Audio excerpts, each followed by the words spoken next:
Hello everyone, I am back with a new idiom today. இன்னைக்கு நம்மளோட new லெசன்ல நம்ம என்ன இடியம் பார்க்க போறோம் அப்படினா I don't like it. I am not interested in it. எனக்கு இது பிடிக்காது, எனக்கு இதுல இன்ட்ரஸ்ட் இல்ல அப்படின்றதுக்கு நம்ம என்ன இடியம் யூஸ் பண்ணலாம் அப்படின்றது தான் இன்னைக்கு நம்மளோட lesson. And if you are ready, let's get started.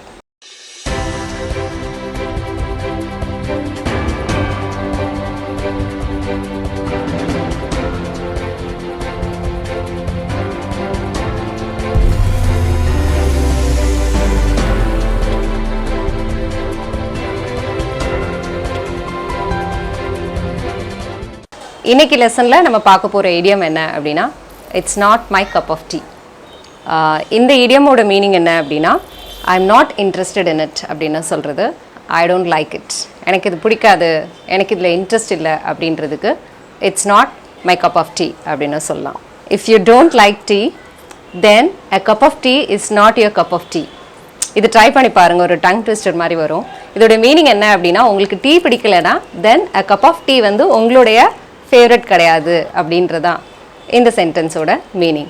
Okay, and வீடியோவை வந்து எண்ட் வரைக்கும் பாருங்கள். I'll give you a riddle using this. இது வச்சு நம்ம ஒரு riddle கொடுக்குறேன், அதுக்கு உங்களோட ஆன்சர் என்ன அப்படின்றத காமெண்ட்டில் லீவ் பண்ணுங்கள்.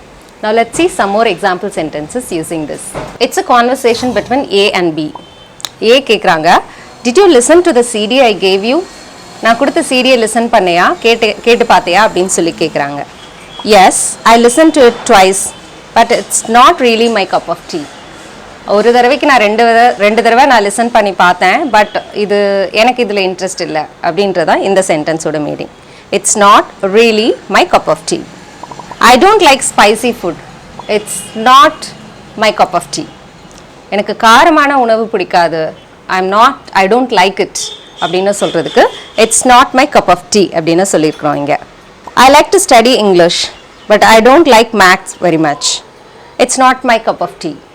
எனக்கு இங்கிலீஷில் தான் இன்ட்ரெஸ்ட் இருக்குது, இங்கிலீஷ் தான் நான் வந்து படிக்கணும்னு விரும்புகிறேன், மேத்ஸ் வந்து எனக்கு பிடிக்கல. It's not my cup of tea அப்படின்றதான் இந்த சென்டென்ஸோட meaning. I know the horror movies are not your cup of tea but you should definitely see this one. It's amazing. இதோடைய மீனிங் என்ன அப்படின்னா, ஹாரர் மூவி வந்து உனக்கு இன்ட்ரெஸ்ட் இல்லை அப்படின்றது எனக்கு தெரியும், பட் ஸ்பெஷலாக இந்த மூவி நீ பாரு, அமேசிங்காக இருக்குது அப்படின்னு நம்ம சஜஸ்ட் பண்ணுறதுக்கு இது யூஸ் பண்ணுறோம். I know horror movie is not your cup of tea அப்படின்னா எனக்கு தெரியும் ஹாரர் மூவிஸ் உனக்கு பிடிக்காது அப்படின்றதான் இந்த சென்டென்ஸோட meaning. Now it's time for Malar's tip.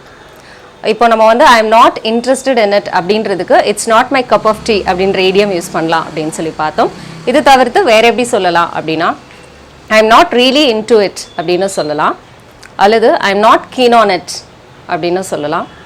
I am not a big fan of it அப்படினு சொல்லலாம். I am not a big fan of it.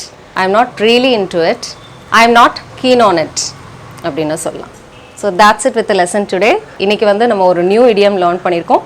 அடிஷ்னலா I am not interested அப்படின்றத வேற எப்படிலாம் சொல்லலாம் அப்படின்றதும் நம்ம லேர்ன் பண்ணியிருக்கோம். Hereafter instead of using I don't like it, I am not interested அப்படின்னு சொல்றதுக்கு பதிலா இந்த phrases நீங்க ட்ரை பண்ணுங்க. Okay, it's time for the riddle. நான் ரிடில் கொடுக்குறேன்னு சொல்லியிருந்தேன் இல்லையா, அதுக்கான டைம் வந்துடுச்சு.